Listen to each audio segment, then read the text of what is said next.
Okay, what's up guys. अपन ने last video में कॉन्सेप्ट ऑफ सप्लाई देखा था, ठीक है। इंट्रोडक्शन अपना कवर हो चुका है, कॉन्सेप्ट ऑफ सप्लाई, सप्लाई क्या होता है क्या नहीं होता है वो कवर हो चुका है, ठीक है। अब उसके बाद का स्टेप देखते हैं कि भाई सप्लाई अगर एक बार अपन ने आइडेंटिफाई कर लिया ना कि वो सप्लाई है, तो उसके बाद क्या करना है वो यहाँ पर देखते हैं। देख, चार्ज, अभी अपना नेक्स्ट चैप्टर आज के वीडियो में अपन कवर करेंगे चार्ज, ठीक है। Normal charge mechanism and reverse charge mechanism. देख, चार्ज अपन ने आइडेंटिफाई कर लिया, सप्लाई क्या होता है as per section 771A, 71B, 71C, फिर उसमें schedule 1, schedule 2, composite supply, mix supply, ये सब अपन ने लास्ट वीडियो में अपन ने देख लिया, ठीक है। अब ये देखते हैं कि अगर वो सप्लाई है, बरोबर, ठीक है, तो वो सप्लाई टैक्सेबल है कि नॉन टैक्सेबल है। एक बार अपन ने आइडेंटिफाई कर लिया कि वो सप्लाई है, तो आगे क्या देखेंगे कि वो सप्लाई पर जीएसटी लगेगा कि नहीं लगेगा। कौन सी सप्लाई पे जीएसटी नहीं लगता? वो सप्लाई जो नेगेटिव लिस्ट शेड्यूल 3 में कवर्ड है, या फिर वो सप्लाई जो मेगा एग्जेम्पशन में है, और लाइकवाइज एक्सपोर्ट्स हो गए, तुम्हारे आरसीएम सेल्स हो गए, एटसेट्रा, ठीक है। तो ये तुम्हारी नॉन टैक्सेबल सप्लाईज हो जाती है, ठीक है। अपना फोकस नॉन टैक्सेबल पे नहीं है, आज के लेक्चर में अपना फोकस है टैक्सेबल सप्लाईज पे। देख, टैक्सेबल सप्लाईज, अगर वो सप्लाई टैक्सेबल है, बराबर, तो तुम क्या चेक करोगे? वो इंटरस्टेट मतलब बिटवीन टू स्टेट्स है कि इंट्रास्टेट मतलब with in the same state है। क्यों? क्योंकि तुमको पता होना चाहिए ना कि जो रेवेन्यू, जो जीएसटी चार्ज होगा वो सेंट्रल गवर्नमेंट को मिलेगा कि स्टेट गवर्नमेंट को मिलेगा, समझा? तो तुम लोग क्या चेक करोगे कि अगर सप्लाई टैक्सेबल है तो वो इंटरस्टेट है या इंट्रास्टेट है। अगर इंटरस्टेट है तो उस पर आईजीएसटी लगेगा, अगर इंट्रास्टेट है तो उस पर सीजीएसटी और एसजीएसटी साइमल्टेनियसली 50-50 लग जाएगा, ठीक है। तुमने आइडेंटिफाई कर लिया वो इंटरस्टेट है या इंट्रास्टेट है, बराबर। उसके बाद तुम क्या चेक करोगे? वो नॉर्मल चार्ज में टैक्सेबल हो रहा है कि रिवर्स चार्ज में टैक्सेबल हो रहा है, बराबर। अभी देख, रिवर्स चार्ज, अपना पूरा वीडियो ये रिवर्स चार्ज पे जाएगा। रिवर्स चार्ज समझने से पहले एक बार नॉर्मल चार्ज देख लो। अगर तुमने स्टार्टिंग के 2 वीडियो देखे होंगे तो उसमें तुमको एक एग्जांपल दिया था मैंने, ठीक है। वो एग्जांपल मैंने दोनों इसमें दिया था, आज वापस देता हूं। इसी एग्जांपल पे तुम्हारा ये बेस्ड है। अगर तुम एनसीएम समझ गए तो तुमको आरसीएम समझने में दिक्कत नहीं होगी। देख, एनसीएम क्या बोलता है? Normal charge mechanism. नॉर्मली क्या होता है? सप्लायर सप्लाई करता है रेसिपिएंट को, बरोबर। मान ले सप्लायर ने 10,000 का गुड्स सप्लाई किया रेसिपिएंट को, जिसपे उसने 1,000 का जीएसटी चार्ज किया। रेसिपिएंट क्या करता है? सप्लायर को जीएसटी पेमेंट करता है 10,000 का, प्लस उसको 1,000 का जीएसटी देता है। सप्लायर क्या करेगा? जो जीएसटी उसने रेसिपिएंट से कलेक्ट किया वो जीएसटी गवर्नमेंट को दे देगा। रेसिपिएंट क्या करता है? जो जीएसटी उसने पे किया उसका वो आईटीसी ले लेता है, ठीक है, बरोबर। यहां तक कोई डाउट नहीं। नेक्स्ट, रेसिपिएंट क्या करता है? फर्दर सप्लाई करता है उसमें अपना वैल्यू एडिशन करके 15,000 में to end consumer. End consumer मतलब वो बंदा जो वो गुड्स को कंज्यूम करेगा, ठीक है। 15,000 पे उसने एंड कंज्यूमर से 1,500 का जीएसटी लिया। रेसिपिएंट क्या करता है? जो 1,500 का जीएसटी उसने एंड कंज्यूमर से कलेक्ट किया ना, उसमें से 1,000 जो उसने ऑलरेडी पे कर दिया था, जिसका उसने क्रेडिट लिया था, वो माइनस करके बैलेंस 500 जो है ना उसको गवर्नमेंट को पे कर देता है। ये है तुम्हारा नॉर्मल चार्ज मैकेनिज्म, ठीक है। अब नॉर्मल चार्ज मैकेनिज्म में तुमने क्या क्या देखा? सबसे पहला पॉइंट, सप्लायर लेवाइज जीएसटी। दूसरा, supplier collects GST from recipient. तीसरा, supplier pays GST to government, ठीक है। चौथा, recipient avails ITC of taxes paid, ठीक है। देख, टैक्स कौन चार्ज कर रहा है? सप्लायर, ठीक है। कलेक्ट कौन कर रहा है? रेसिपिएंट से सप्लायर। गवर्नमेंट को कौन पे कर रहा है? सप्लायर। तो अल्टीमेटली रजिस्ट्रेशन कौन लेगा? सप्लायर। सारे प्रोविजंस जीएसटी के किस पे एप्लीकेबल होंगे? सप्लायर पे, ठीक है। ये नॉर्मल चार्ज मैकेनिज्म बोलता है। नॉर्मल चार्ज मैकेनिज्म में रेसिपिएंट के जेब से टैक्स जाता है तो वो आईटीसी ले लेगा, बाकी सारे प्रोविजन सप्लायर पे एप्लीकेबल होंगे। देख, टैक्स इसमें 2 चीज है, ठीक है। नॉर्मल चार्ज में और रिवर्स चार्ज में 2 चीज है। एक टैक्स बोन बाय और दूसरा टैक्स लायबिलिटी। टैक्स बोन अगर क्वेश्चन में आता है, tax is to be borne by, ठीक है, तो इस केस में इट इज रेसिपिएंट और इस केस में it is end consumer. Tax borne by मतलब क्या, अल्टीमेटली टैक्स किसके जेब से गया, ठीक है, tax borne by recipient and consumer, ठीक है। टैक्स लायबिलिटी मतलब क्या, गवर्नमेंट को कौन पे करेगा, लायबिलिटी गवर्नमेंट को कौन पे करेगा, तो सप्लायर, ठीक है, समझा। टैक्स बोन और टैक्स लायबिलिटी के बीच का डिफरेंस क्वेश्चन में ये भी पूछ सकते हैं कि tax is to be borne by, अगर बोन बाय पूछा है तो बाय रेसिपिएंट और end consumer as the case में भी। अगर टैक्स लायबिलिटी है मतलब liable to pay tax to government अगर पूछा है तो सप्लायर, समझा। नॉर्मल चार्ज में कोई इशू है नहीं, ठीक है। एक बार इसको फटाफट कॉपी कर ले, अगर ये क्लियर है ना तो इसी के बेसिस पे अपन यही एग्जांपल लेके आरसीएम भी देखेंगे, ठीक है। चल एक बार इसको फटाफट कॉपी कर ले, चल लिख लिया, देख हो गया लिख के, इधर देख। एनसीएम अगर तुमको समझाना तो आरसीएम उसी बेसिस पे चलेगा। यहाँ पे साइड पे मैंने एनसीएम लिख के रखा हुआ है, ठीक है। अपन इसको कंपेयर करते जाएंगे कि एनसीएम और आरसीएम के बीच में डिफरेंस क्या है। सेम एग्जांपल लेते हैं, supplier, recipient and consumer. Supplier क्या करेगा, इसको सप्लाई करेगा, रेसिपिएंट क्या करेगा, सप्लाई करेगा, रेसिपिएंट क्या करेगा, इसको खाली पेमेंट करेगा, सप्लायर को खाली पेमेंट करेगा और जीएसटी गवर्नमेंट को देगा। एंड कंज्यूमर क्या करेगा, खाली पेमेंट करेगा और जीएसटी गवर्नमेंट को देगा, ठीक है।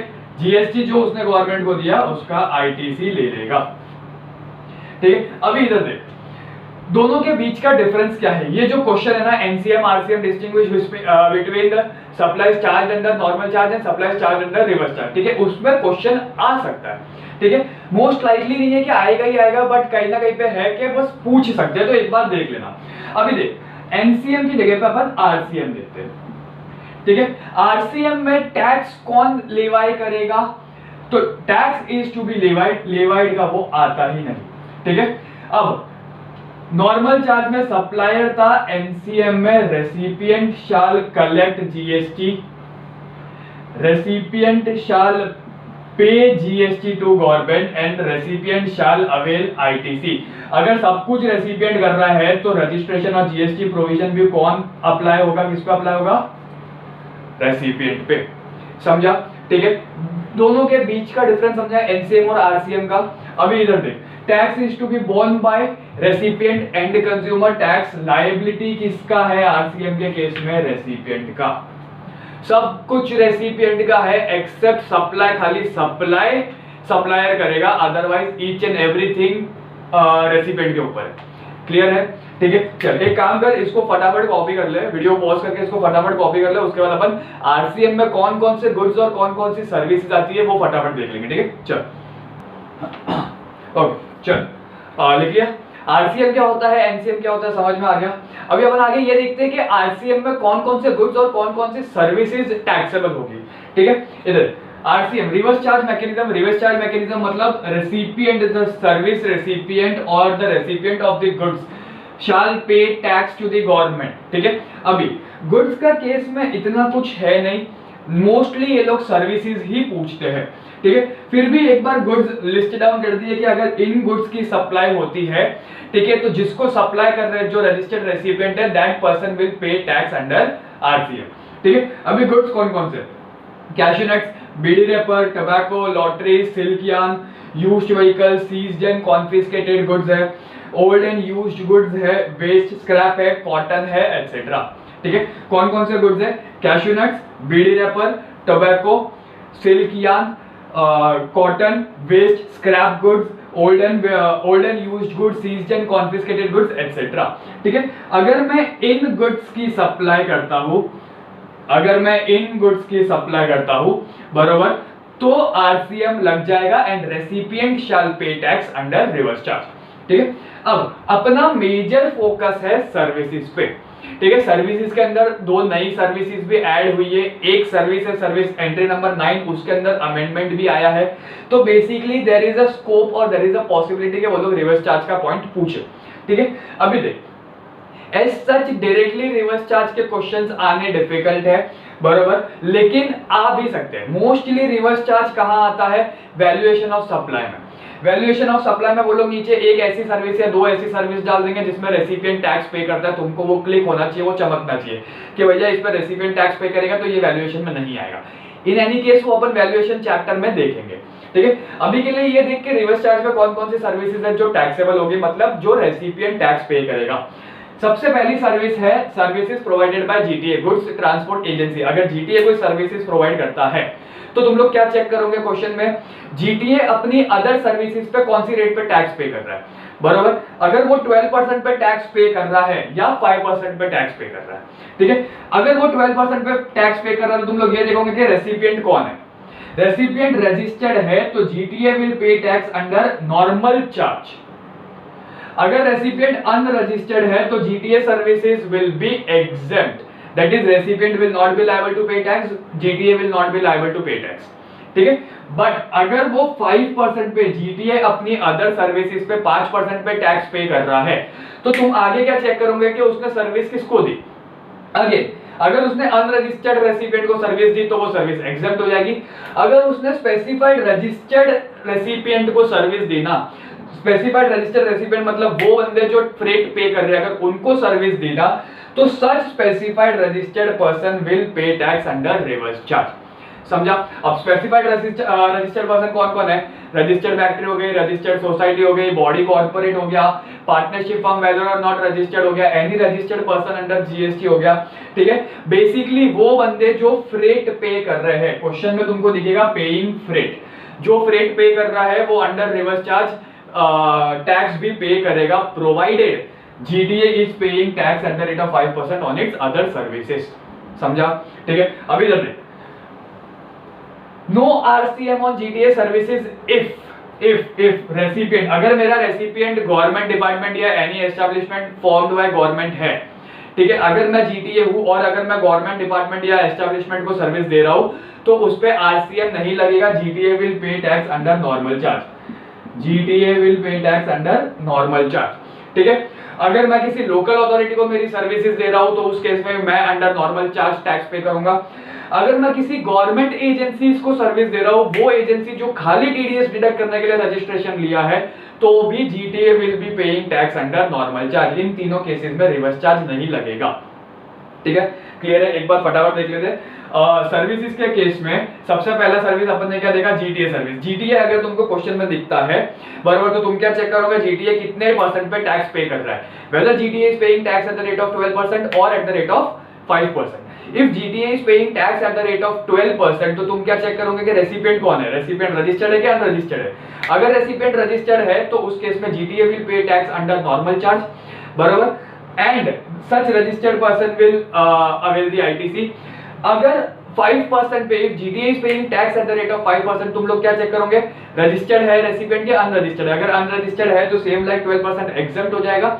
अगर रजिस्टर्ड है बराबर, तो उस केस में that registered person who is paying freight will be paying tax under reverse charge. Clear है, बराबर। एक बार इसको फटाफट कॉपी कर ले, ठीक है, उसके बाद अपन आगे की सर्विसेज देखते हैं। चल हो गया। इधर फर्स्ट अपन ने देख लिया जीटीए सर्विसेज है, अगर 5% पे है, रजिस्टर्ड है तो आरसीएम लग जाएगा, अनरजिस्टर्ड है तो इन एनी केस एग्जेम्प्ट हो जाएगा। अगर 12% पे और रजिस्टर्ड है तो supplier that is GTA will pay tax under NCA, ठीक है। अभी नीचे के देख, सेकंड, थर्ड, फोर्थ और फिफ्थ, अभी क्या अपन इसमें चार सर्विसेज कवर करते हैं। सेकंड सर्विस क्या बोलती है, लीगल सर्विसेज, ठीक है। लीगल सर्विसेज मतलब जो सर्विसेज लॉयर्स वगैरह देते हैं, इंडिविजुअल लॉयर हो गया, सीनियर एडवोकेट हो गया या फर्म ऑफ एडवोकेट्स हो गए, अगर वो कोई सर्विस दे रहे हैं, किसको, बिजनेस एंटिटी जिसका टर्नओवर रजिस्ट्रेशन लिमिट से ज्यादा है, ठीक है। रजिस्ट्रेशन लिमिट 10 लाख, 20 लाख, 40 लाख की होती है। अगर 10 लाख, 20 लाख या 40 लाख एज द केस में भी अगर रजिस्ट्रेशन लिमिट से ज्यादा का टर्नओवर है बिजनेस एंटिटी का इन टैक्सेबल टेरिटरी, तो बिजनेस एंटिटी ने जो भी लीगल सर्विसेज ली है उस पे वो टैक्स पे करेगा under reverse charge. Lawyers, the senior advocates, firm of advocates are not liable to pay tax to government. समझा, ठीक है। Next, third, arbitral tribunal. Arbitral tribunal अगर किसी बिजनेस एंटिटी जिसका टर्नओवर रजिस्ट्रेशन लिमिट से ज्यादा है, उसको अगर कोई सर्विसेज देता है ठीक है, तो उस सर्विसेज पे जीएसटी बिजनेस एंटिटी पे करेगा अंडर रिवर्स चार्ज। ठीक है, आर्बिट्रल ट्राइब्यूनल की बात हुई है। अगर क्वेश्चन में खाली ट्राइब्यूनल दिया हुआ है ना, तो अपन ने लास्ट वीडियो में कॉन्सेप्ट ऑफ सप्लाई में देखा था, if services provided by any court और ट्राइब्यूनल, ठीक है, तो वो नेगेटिवली शेड्यूल 3 में कवर हो जाती है, वो एग्जेम्प्ट हो जाती है। अगर क्वेश्चन में खाली ट्राइब्यूनल दिखेगा तो schedule 3 negatively exempt, arbitral tribunal और बिजनेस एंटिटी दिखेगा तो बिजनेस एंटिटी जिसका टर्नओवर रजिस्ट्रेशन लिमिट से ज्यादा है, that will be paying tax under reverse charge. समझा? Next, sponsorship services. Sponsorship services में कौन सर्विस दे रहा है वो फर्क नहीं पड़ता, पैसा कौन पे कर रहा है, रेसिपिएंट कौन है, दैट इज इंपॉर्टेंट। अगर पैसा पे करने वाला, कंसीडरेशन पे करने वाला अगर रेसिपिएंट बॉडी कॉर्पोरेट या पार्टनरशिप फर्म है तो ही रिवर्स चार्ज लगेगा, एंड दैट बॉडी कॉर्पोरेट और partnership firm will pay tax under reverse charge. Body corporate या पार्टनरशिप फर्म के अलावा अगर कोई और है जो रेसिपिएंट है, जो पैसा पे कर रहा है या जो कंसीडरेशन पे कर रहा है, तो उस केस में आरसीएम नहीं लगेगा, और जो स्पॉन्सरशिप सप्लायर है, that supplier will be paying tax under normal charge. Clear है? ठीक है, next, services provided by government to business entity in taxable territory. Services provided, any services provided by government to business entity, in each and every case business entity will be paying tax under reverse charge, except 4 services ऐसी है जिसमें अगर government business entity को service provide करता है तो उस case में रिवर्स चार्ज नहीं लगेगा, business government will pay tax under normal charge. ठीक है, अब वो एक्सेप्शन क्या है, वो 4 सर्विसेज क्या है? पहला, रेंटिंग ऑफ इमूवेबल प्रॉपर्टी, ठीक है, दूसरा speed post, express parcel post, life insurance या एजेंसी सर्विसेज, तीसरा ट्रांसपोर्टेशन ऑफ गुड्स, एंड चौथा ट्रांसपोर्टेशन ऑफ पैसेंजर्स। समझा? ठीक है, बराबर। अभी देख वापस, गवर्नमेंट अगर बिजनेस एंटिटी को कोई भी सर्विसेज प्रोवाइड करेगा तो उस केस में business entity will be paying tax under reverse charge. ठीक है, लेकिन ये 4 सर्विसेज ऐसी है जो अगर गवर्नमेंट बिजनेस एंटिटी को दे रही है तो उस केस में government will be paying tax under normal charge and not business entity. कौन कौन सी सर्विसेज? सबसे पहला, रेंटिंग ऑफ इमूवेबल प्रॉपर्टी, दूसरा speed post, express parcel post, life insurance या एजेंसी सर्विसेज, ठीक है, where government is acting as an agent, और तीसरा ट्रांसपोर्टेशन ऑफ गुड्स, एंड चौथा ट्रांसपोर्टेशन ऑफ पैसेंजर्स। ठीक है, समझा?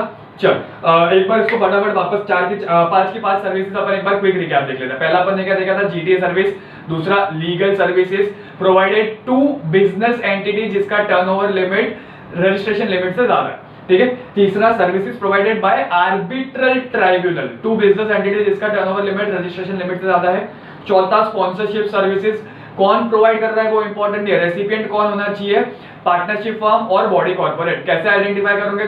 क्वेश्चन में ये देखोगे कि पैसा कौन पे कर रहा है, कंसीडरेशन कौन पे कर रहा है। ठीक है, पांचवा अपन ने देखा था सप्लायर कौन है, गवर्नमेंट, रेसिपिएंट कौन है, business entity in taxable territory, in each and every case recipient will be paying tax under reverse charge. Fifth point में 4 एक्सेप्शन है, renting of immovable property, life insurance, agencies, speed post या express parcel post, transportation of goods and transportation of service passengers. In cases में, in 4 cases में RCM नहीं लगेगा, government will be paying tax under normal charge. Clear है? चल video pause कर, एक बार इसको फटाफट उतार ले। चल हो गया। एंट्री नंबर 5 जो अपन ने देखा था ना, जिसमें सप्लायर गवर्नमेंट है और रेसिपिएंट बिजनेस एंटिटी है, उस केस में अदर देन एक्सेप्शन जो भी सर्विसेज है, business entity will be paying tax under reverse charge. ठीक है, एंट्री नंबर 5 में एक अमेंडमेंट आया है। वो अमेंडमेंट क्या बोलता है कि अगर गवर्नमेंट बिजनेस एंटिटी को कोई प्रिविलेज, लाइसेंस, माइनिंग राइट्स या नेचुरल रिसोर्सेज देता है तो उस केस में भी आरसीएम लग जाएगा and business entity will be paying tax under reverse charge. ठीक है, अगर ये गवर्नमेंट नहीं बोलता या अगर ये अमेंडमेंट नहीं आता तो भी अपन को मालूम है other than those 4 services, any services provided by government to business entity will be taxable under reverse charge। समझा? ठीक है, तो ये अमेंडमेंट नहीं भी लाते तो भी कोई इश्यू नहीं था, बट ठीक है, अगर इन्होंने अमेंडमेंट लेके आ गए तो there is a slight possibility कि ये एग्जाम में आ सकता है। नेक्स्ट, एंट्री नंबर 5A बोलता है सप्लायर कौन है, गवर्नमेंट, रेसिपिएंट कौन है, other than business entity, and services क्या है, रेंटिंग ऑफ इमूवेबल प्रॉपर्टी। देख, रेंटिंग गवर्नमेंट और इमूवेबल प्रॉपर्टी देख के कंक्लूजन पे कूदना नहीं। सप्लायर कौन है, गवर्नमेंट, सर्विसेज क्या है, रेंटिंग ऑफ इमूवेबल प्रॉपर्टी। ये 5 और 5A की कॉमन है। अब दोनों के बीच में डिफरेंस क्या है? अगर मेरा रेसिपिएंट बिजनेस एंटिटी है तो government will pay tax under normal charge, but अगर मेरा recipient other than business entity है तो उस केस में आरसीएम लग जाएगा and that recipient will be paying tax under reverse charge. समझा दोनों के बीच का डिफरेंस? नेक्स्ट देख 5B टीडीआर एफएसआई, ठीक है। टीडीआर मतलब ट्रांसफर डेवलपमेंट राइट, एफएसआई मतलब फ्लोर स्पेस इंडेक्स। अगर मैं टीडीआर या एफएसआई रिलेटेड कोई सर्विस दे रहा हूं, सप्लायर कौन है? Any person including land owner. Recipient कौन है? बाय डिफॉल्ट प्रमोटर, ठीक है।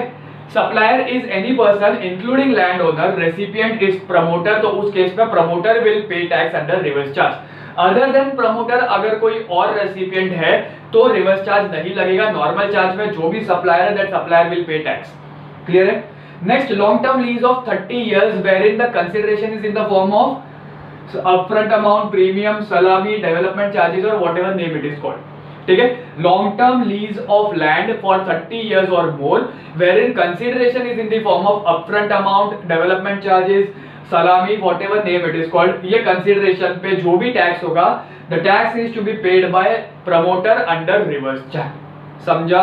बरोबर? चल अभी नीचे देख 5B और 5C रिलेटेड कुछ 2-3 पॉइंट्स है वो चेक कर। If supplier is land owner, land owner supplier क्या बोलते हैं? कोई भी सप्लायर हो चलेगा, लेकिन ये स्पेसिफिक है कि अगर सप्लायर लैंड ओनर है एंड रेसिपिएंट डेवलपर है तो 5B और 5C will be exempt. TDR FSI या लॉन्ग टर्म लीज वाला होगा ना service, that services will be exempt. समझा? स्पेसिफिकली अगर मेरा सप्लायर लैंड ओनर है और मेरा रेसिपिएंट डेवलपर है तो जो 5B और 5C TDR FSI and long term lease की सर्विसेज है ना वो सर्विसेज एग्जेम्प्ट हो जाएगी, provided the constructed flats are sold before the occupation certification, ठीक है, sold before COC, certificate of occupation। समझा? बरोबर? अगर 5B और 5C एप्लीकेबल कब होगा? Only if it flats are sold after the COC। After the COC अगर मैं फ्लैट बेच रहा हूं तो ही 5B 5C एप्लीकेबल होगा। अगर मैंने पहले ही बेच दिया एंड मेरा supplier is land owner and मेरा रेसिपिएंट इज डेवलपर तो उस केस में सच 5B and 5C services will be exempt. समझा? ठीक है, चलिए काम कर, इसको फटाफट पॉज कर वीडियो और इसको फटाफट उतार ले।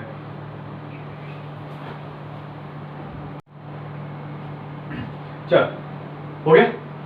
नेक्स्ट देख 5A तक अपन ने 5A 5B 5C TDR FSI और लॉन्ग टर्म लीज वाला देख लिया था। अभी देख 6 7 8 और 9 देखते हैं। 6 क्या है? 6 7 8 सिंपल है, कुछ नहीं करना है। सप्लायर 6 में सप्लायर क्या? Director services, supplier director, recipient body corporate या कंपनी, ठीक है। तो बॉडी कॉर्पोरेट और company will be paying tax under reverse charge, ठीक है। 7 insurance agent, 8 recovery agent. Agency services है, तो सर्विस कौन प्रोवाइड करेगा? एजेंट प्रोवाइड करेगा इन एनी केस, ठीक है। इंश्योरेंस एजेंट है तो किसको सर्विस देगा? देख ये कॉन्सेप्ट समझना बहुत इंपॉर्टेंट है। काफी लोगों को इसके अंदर एक कंफ्यूजन होता है कि इंश्योरेंस एजेंट अपन को सर्विस देता है। नहीं, इंश्योरेंस एजेंट है ना इंश्योरेंस कंपनी के बिहाफ पे अपन को पॉलिसीज वगैरह बेचता है, समझ रहे हो? ठीक है, तो वो किसके लिए काम कर रहा है? किसके लिए काम कर रहा है? वो इंश्योरेंस कंपनी के लिए काम कर रहा है। समझा? एज एन एजेंट कि भाई मैं इंश्योरेंस कंपनी हूं, मैंने एक बंदा अपॉइंट किया जो मेरा एजेंट है, जो तुम्हारे पास आएगा और तुमको पॉलिसी बेचेगा, तो वो तुम्हारे लिए काम नहीं कर रहा, ठीक है। तो ये कंफ्यूजन दूर करना। सप्लायर कौन है? एजेंट, ठीक है। रेसिपिएंट कौन है? Insurance business in India, any person carrying on insurance business in India shall be the recipient of the service, ठीक है। तो उस केस में such insurance business will be paying tax under reverse charge. Clear है? Next 8 recovery agent. Recovery agent म्हणजे वसूली भाई, ठीक है। मैंने बैंक से लोन ले लिया, बरोबर, अब मैं वो लोन चुका नहीं रहा, तो बैंक क्या करता है? एक बंदे को अपॉइंट करता है और उसको बोलता है कि मेरे से लोन रिकवर कर। जितना भी मैंने लोन अमाउंट रिकवर किया उसका एक फिक्स परसेंटेज होगा, वो परसेंटेज उसको एज अ कमीशन मिल जाता है, ठीक है। तो वो कमीशन पे जीएसटी कौन पे करेगा? बैंक विल पे, बरोबर। रिकवरी एजेंट में सप्लायर कौन है? एजेंट, ठीक है, जो बंदा मेरे से रिकवर कर रहा है। रेसिपिएंट कौन है? वो बंदा किसको सर्विस दे रहा है? बैंक को सर्विस दे रहा है, तो बैंक एनबीएफसी या financial institution will be my recipient. तो उस केस में आरसीएम लग जाएगा एंड सच बैंक एनबीएफसी और financial institution will pay tax, ठीक है।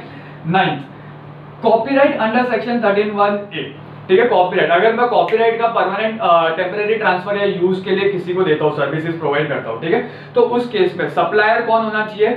Author, music composer, photographer, artist etcetera, ठीक है। जो प्रोड्यूस कर रहा है कंटेंट, जो कंटेंट बना रहा है, रेसिपिएंट कौन होगा? Publisher, music company, producer etcetera, जो उसका कंटेंट यूज कर रहा है या जो टेम्पररी यूज कर रहा है, ठीक है। सप्लाई क्या होगा? ओरिजिनल वर्क, भैया कॉपी किया हुआ वर्क नहीं होना चाहिए, मेरा खुद का ओरिजिनल कंटेंट होना चाहिए। For instance Harry Potter, JK Rawlings का बुक एंड उसका मूवी। तो मूवी बनाने वाला कोई और है, जेके रॉलिंग्स ने मूवी नहीं बना रही, उसने खाली बुक लिखा है, बरोबर। तो जेके रॉलिंग्स कौन हो गया? ऑथर, ठीक है, वो ऑथर हो गई। एंड प्रोड्यूसर जो है, जो उसका बुक यूज कर रहा है, वो रेसिपिएंट हो गया। तो उस केस में प्रोड्यूसर उसको जो भी रॉयल्टी देगा, वो रॉयल्टी पे जो भी जीएसटी बनता है, वो GST will be paid by recipient, that is producer under reverse charge. समझा? कॉन्सेप्ट समझा? अभी इधर देख, original work, Harry Potter original work है, जेके रॉलिंग्स वो उसने कॉपी नहीं किया है, क्लियर है, ठीक है। नेक्स्ट, इसके अंदर है ना, एंट्री नंबर 9 में एक अमेंडमेंट आया है, that amendment is only applicable to author. अभी वो अमेंडमेंट क्या है कि भाई अगर मैं किसी बुक का ऑथर हूं, ठीक है, तो मेरे पास एक ऑप्शन है, मुझे आरसीएम अगर नहीं चाहिए, मतलब आई डोंट वांट के जो पब्लिशर है या जो प्रोड्यूसर है वो मेरा जीएसटी पे करे, मुझे जीएसटी पे करना है, ठीक है, अंडर नॉर्मल चार्ज। तो मेरे पास एक ऑप्शन है, वो ऑप्शन के लिए कंडीशन क्या है? पहला, मुझे रजिस्ट्रेशन लेना पड़ेगा। दूसरा, मुझे एक डिक्लेरेशन फाइल करना पड़ेगा विद द अथॉरिटी डिक्लेयरिंग के मैं एनसीएम में टैक्स पे कर रहा हूं। और तीसरा, मैं जो भी इनवॉइस इशू करूंगा, वो इनवॉइस पे मुझे ऊपर डिक्लेयर करना पड़ेगा कि मैं टैक्स अंडर एनसीएम पे कर रहा हूं। समझा? एक बार मैंने अगर ऑप्शन ले लिया तो वो विद इन 1 ईयर में उसको विड्रॉ नहीं कर सकता। क्लियर है? समझा ये पूरा केस? ठीक है, ये अमेंडमेंट है, ऑथर वाला केस एग्जाम में आने का चांसेस है। मैं भी बोल रहा हूँ ऑथर वाला केस एग्जाम में आने का चांसेस है, तो ये ध्यान रखना। अगर ऑथर है तो ऑथर के पास एक ऑप्शन है कि वो आरसीएम नहीं लेकर एनसीएम में टैक्स पे कर सकता है। तीन ही कंडीशन है, तीनों बेसिक है। पहला, उसको रजिस्ट्रेशन लेना पड़ेगा, दूसरा उसको डिक्लेरेशन फाइल करना पड़ेगा, और तीसरा उसको इनवॉइस पे डिक्लेयर करना पड़ेगा कि भैया मैं एनसीएम में टैक्स पे कर रहा हूँ। समझा? चल एक काम कर, इसको फटाफट वीडियो पॉज कर और इसको उतार ले, तो उसके बाद अपन आगे की 4 सर्विसेज देखते हैं।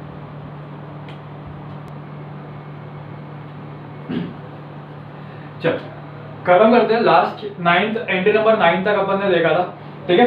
अभी 10 to 16 सारी की सारी एंट्रीज एक बार देख लेते हैं। चल, एंट्री नंबर 10 क्या बोलता है? सप्लायर। सप्लायर कौन है? मेंबर्स ऑफ ओवरसीइंग कमिटी, ठीक है। अगर कोई ओवरसीइंग कमिटी है, उसका कोई मेंबर अगर आरबीआई को सर्विस देता है, तो उस केस में RBI will pay tax under reverse charge. But obviously ये इंपोर्ट हो गया, ठीक है। मेंबर्स ऑफ ओवरसीइंग कमिटी अगर इंडिया के बाहर से कोई आरबीआई को सर्विस दे रहा है, तो उस केस में इंडिया के बाहर वाले को तो अपने को जीएसटी लगेगा नहीं। इंडिया में कौन है? आरबीआई रेसिपिएंट है, तो RBI will pay tax under reverse charge, ठीक है। नेक्स्ट, रेसिपिएंट सप्लायर कौन है? इंडिविजुअल डायरेक्ट सेलिंग एजेंट, ठीक है। DSA other than body corporate partnership firm LLP. Recipient कौन है? Banking company, NBFC, financial institution. कोई भी सर्विस अगर इंडिविजुअल डीएसए कोई भी सर्विसेज बैंकिंग कंपनी, एनबीएफसी या फाइनेंशियल इंस्टीट्यूशन को देता है, तो उस केस में सच बैंक, एनबीएफसी और financial institution will pay tax under reverse charge, ठीक है। नेक्स्ट 12th क्या है? अगर कोई बिजनेस फैसिलिटेटर, बिजनेस फैसिलिटेटर मतलब वो बंदा जो बिजनेस कंडक्ट करता है, अगर कोई बिजनेस फैसिलिटेटर है, वो किसी बैंकिंग कंपनी को सर्विस देता है, तो उस केस में such banking company will pay tax under reverse charge. भाई इस पॉइंट पे ना ध्यान रखना, हमेशा हमेशा बैंक, एनबीएफसी और financial institution goes in hand, ठीक है। लेकिन this is the only entry जहां पे एनबीएफसी और फाइनेंशियल इंस्टीट्यूशन की बात नहीं की है, खाली बैंकिंग कंपनी की बात की है, ठीक है। बिजनेस फैसिलिटेटर अगर बैंकिंग कंपनी के अलावा एनबीएफसी को भी दे रहा है ना, तो उस केस में भी एनसीएम लग जाएगा and facilitator will pay tax, समझा, अंडर एनसीएम। हाउएवर अगर वो किसी बैंकिंग कंपनी को दे रहा है, तो बैंकिंग कंपनी आरसीएम में टैक्स पे करेगी, ठीक है। क्लियर है? Next, agent of business correspondent. अगर बिजनेस कॉरेस्पॉन्डेंट का एजेंट किसी बिजनेस कॉरेस्पॉन्डेंट को सर्विस देता है, ठीक है, तो उस केस में such business correspondent will pay tax under reverse charge, ठीक है। Security service entry number 14 important है, 15 इंपॉर्टेंट है, 16 इंपॉर्टेंट है। एंट्री नंबर 14 क्या बोलता है? Security services. Security services supplier कौन है? Any person other than body corporate. Security services में any person other than body corporate अगर सर्विसेज दे रहा है, ठीक है, तो उस केस में जो रेसिपिएंट है, रेसिपिएंट कौन होगा? Any registered person. Any registered person बात के मतलब that includes body corporate as well, ठीक है। तो अगर कोई रेसिपिएंट रजिस्टर्ड रेसिपिएंट है जिसको सिक्योरिटी सर्विसेज मिल रही है तो सच रजिस्टर्ड पर्सन शैल पे टैक्स अंडर रिवर्स चार्ज। समझा? ठीक है। नेक्स्ट एंट्री नंबर 15 अमेंडमेंट है, एंट्री नंबर 16 अमेंडमेंट है। एंट्री नंबर 15 क्या बोलता है? Services by way of renting of immovable property. Entry number 15 क्या बोलता है? Services by way of renting of immovable property. ठीक है, तो अगर मैं renting of immovable renting of immovable property है, रेंटिंग ऑफ मोटर व्हीकल। ठीक है, तो अगर मैं मोटर व्हीकल रेंटिंग की सर्विसेज दे रहा हूं, अगर मैं मोटर व्हीकल रेंटिंग की सर्विसेज दे रहा हूं, ठीक है, तो सप्लायर कौन है? Any person other than body corporate. ठीक है, रेसिपिएंट कौन है? Any body corporate in taxable territory, तो such body corporate will pay tax under reverse charge. ठीक है, अभी देख सप्लायर कंडीशन एक ही है, supplier should be paying tax at the rate of 5% on such renting and supplier has availed ITC only of input services used to provide such renting। वापस दे, अभी तुम्हारे दिमाग में आ रहा है कि भैया अगर सप्लायर ही टैक्स पे कर रहा है एट द रेट ऑफ 5%, तो नीचे बॉडी कॉर्पोरेट काहे टैक्स पे कर रहा है अंडर आरसीएम? ठीक है, तो देख इसका क्वेश्चन, इसका आंसर देख। रेंटिंग ऑफ मोटर व्हीकल में आरसीएम कब लगता है? Only when the recipient is body corporate. ठीक है, अगर अदर देन बॉडी कॉर्पोरेट है तो आरसीएम लगेगा क्या? नहीं, उस केस में एनसीएम लगेगा। अगर एनसीएम लग रहा है तो सप्लायर दैट इज जो भी है other than body corporate must have been paying tax at the rate of 5%। समझा क्या? अगर एनसीएम लग रहा है तो बॉडी को supplier should have paid tax at the rate of 5% on such renting activity and he must have availed ITC only of input services used to provide such renting activity। Clear है? बरोबर। वापस देख summarise form में point number 15 क्या होता है? Point number 15 क्या है? Entry number 15 renting of motor vehicle. हाँ, ठीक है, रेंटिंग ऑफ मोटर व्हीकल मेरा सर्विसेज है। सप्लायर कौन है? Any person other than business entity. Recipient कौन है? Any person other than body corporate. Recipient कौन है? Body corporate. अगर बॉडी कॉर्पोरेट रेसिपिएंट है and if services are renting of motor vehicle then such body corporate will pay tax under reverse charge provided under NCM the supplier is paying tax at the rate of 5% and is availing ITC only in case of input services। समझा? NCM कब लगेगा? When the recipient is other than body corporate. ठीक है, चल last 16 lending of securities under the scheme of SEBI. Lending of securities, ठीक है, अगर मैं सेबी ने एक स्कीम निकाला जहां पे वो सिक्योरिटीज मैं लेंड कर सकता हूं। लेंड करना मतलब भाड़े पर रखना। ठीक है, तो अगर अपना मैंने मेरा सिक्योरिटीज लेंड कर दिया फॉर टाइम बिंग, किसी और को यूज करने दे दिया, ठीक है, तो सप्लायर कौन होगा? वो बंदा जो अपने सिक्योरिटीज किसी ऑथोराइज्ड इंटरमीडियरी के पास डिपॉजिट करके जाता है। रेसिपिएंट कौन होगा? वो बंदा जो मेरा जो डिपॉजिटेड सिक्योरिटीज है उसको बोरो करता है। ठीक है, तो सप्लायर कौन है? Any person depositing the securities with the approved intermediary. Recipient कौन है? एनी पर्सन बोरोइंग सच सिक्योरिटीज। तो उस केस में सच रेसिपिएंट शैल पे टैक्स अंडर रिवर्स चार्ज। समझा? क्लियर है? ठीक है, देखो वापस देख ले। Entry number 10, 11, 12, 13, 14, 15 and 16। एक बार इसको फटाफट देख लेते हैं, वीडियो पॉज करके इसको उतार लेना। उसके बाद अपन ने जो 16 तक 1 to 16 जितनी एंट्रीज देखी है सब क्विक रिकैप में लिख लेंगे ताकि तुम्हारे दिमाग में वापस फाइनली बैठ जाए। ठीक है, एंट्री नंबर 10 सप्लायर कौन है? Members of overseeing committee. Recipient कौन है? RBI will pay tax under reverse charge. Entry number 11 supplier कौन है? Individual DSA direct selling agent. Recipient कौन है? Bank, NBFC, financial institution. तो such bank, NBFC, financial institution will pay tax under reverse charge. ठीक है, entry number 12 supplier कौन है? Business facilitator. Recipient कौन है? Banking company. खाली यही ऐसा केस है जहाँ पे एनबीएफसी और फाइनेंशियल इंस्टीट्यूशन नहीं है बैंक के साथ। ठीक है, तो recipient will pay tax under reverse charge. Entry number 13 supplier कौन है? Agent of business correspondent. ठीक है, रेसिपिएंट कौन है? Business correspondent. तो उस केस में business correspondent will pay tax under reverse charge. Entry number 14 security services important है। सप्लायर कौन है? Any person other than body corporate. Recipient कौन है? Any person. ठीक है, एनी रजिस्टर्ड पर्सन। तो सच रजिस्टर्ड पर्सन शैल पे tax under reverse charge. 15th amendment है। एंट्री क्या है? Renting of motor vehicle. Supplier कौन है? Any person other than body corporate. Recipient कौन है? Body corporate. तो उस केस में body corporate will pay tax under reverse charge provided condition क्या है? the supplier, that is the person providing the renting services, should have been paying tax at the rate of 5% plus availing ITC only in case of input services on its normal services, ठीक है, जो under normal charge वो tax पे करता है। Entry number 16 amended है, वापस entry क्या है, lending of securities under the approved scheme of SEBI, ठीक है। सप्लायर कौन है, वो बंदा जो सिक्योरिटीज डिपॉजिट कर रहा है विद अप्रूव्ड इंटरमीडियरी। रेसिपिएंट कौन है, वो बंदा जो सिक्योरिटीज को बोरो करता है, ठीक है। तो सच पर्सन शैल पे टैक्स अंडर रिवर्स चार्ज, समझा। एक काम कर, इसको फटाफट पॉज कर, इसको लिख ले, उसके बाद अपन क्विक रिकैप देख लेते हैं 1 to 16 एंट्रीज कौन कौन सी है, ठीक है। चल ऊपर, यही उसने एक्सपेक्ट नहीं किया। चल ठीक है, लास्ट 2 मिनट है वीडियो का, वीडियो पूरा अपना खत्म हो जाएगा एक आरसीएम चैप्टर, ठीक है। एक बार फटाफट देख लेते हैं स्टार्टिंग 1 से लेकर 16 तक जितनी भी एंट्रीज है सारी सारी। सबसे पहले अपन ने देखा था जीटीए सर्विसेज, ठीक है, provided by GTA to registered person where GTA is paying tax at the rate of 5%, ठीक है। नेक्स्ट अपन ने देखा था legal services provided to business entity जिसका turnover limit is more than the registration limit. फिर अपन ने थर्ड एंट्री देखा था services provided by arbitral tribunal to business entity, again business entity का turnover limit is more than registration का limit, ठीक है। फोर्थ अपन ने देखा था sponsorship services provided to recipient, important है, पार्टनरशिप फर्म या बॉडी कॉर्पोरेट। फिफ्थ अपन ने देखा था services provided by government to business entity, any services जितनी भी सर्विसेज सब पे आरसीएम लगेगा एक्सेप्ट 4 एक्सेप्शंस, ठीक है। फिफ्थ 5A अपन ने देखा services provided by government to other than business entity, service कौन सी है, renting of immovable property. Sixth अपन ने देखा था डायरेक्टर सर्विसेज।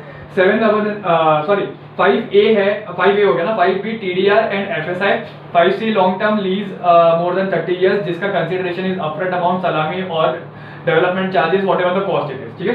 6th अपन ने डायरेक्टर सर्विस देखा था। 7th अपन ने इंश्योरेंस एजेंट देखा। 8th अपन ने रिकवरी एजेंट देखा। 9th अपन ने कॉपीराइट देखा था under section 13(1)A of the copyright act. 10th अपन ने मेंबर्स ऑफ ओवरसीइंग कमिटी देखा, services provided by members of overseeing committee to RBI, ठीक है। 11th अपन ने इंडिविजुअल डायरेक्ट सेलिंग एजेंट देखा। 12th अपन ने बिजनेस फैसिलिटेटर देखा। 13th बिजनेस कॉरेस्पॉन्डेंट देखा। 14th सिक्योरिटी सर्विसेज देखा। 15th और 16 जो अमेंडेड एंट्री है, अमेंडमेंट है, जो नई एंट्री आई है, 15 बोलता है renting of motor vehicles and 16th is last and least lending of securities, ठीक है। GTA, legal services, arbitral tribunal, sponsorship services, by government to business entity, by government to other than business entity, फिर TDR, FSI, long term lease, director service, insurance agent, recovery agent, फिर copyright हो गया, members of overseeing committee हो गया, business facilitator हो गया, agent of business correspondent हो गया, इंडिविजुअल डायरेक्ट सेलिंग एजेंट हो गया, सिक्योरिटी सर्विस हो गया, लैंडिंग ऑफ सिक्योरिटीज हो गया, या फिर रेंटिंग ऑफ मोटर व्हीकल हो गया। ये सारी की सारी सर्विसेज आरसीएम में टैक्सेबल होगी, ठीक है। Any service other than these 16 services shall be taxable under normal charge, ठीक है। चलो इसी के साथ अपना आरसीएम चैप्टर, अपना चार्ज चैप्टर यहाँ पर कंप्लीट होता है, ठीक है। नेक्स्ट अपन चालू करेंगे कंपोजिशन स्कीम, बरोबर। चलो guys, stay tuned, be updated, follow, like and subscribe. Instagram पे भी तुम मुझे फॉलो कर सकते हो, सीए अभिषेक भंडारी के नाम पे। तुमको इंस्टाग्राम से सारी अपडेट्स मिलती जाएगी। In any case have a nice day. चलो बाय।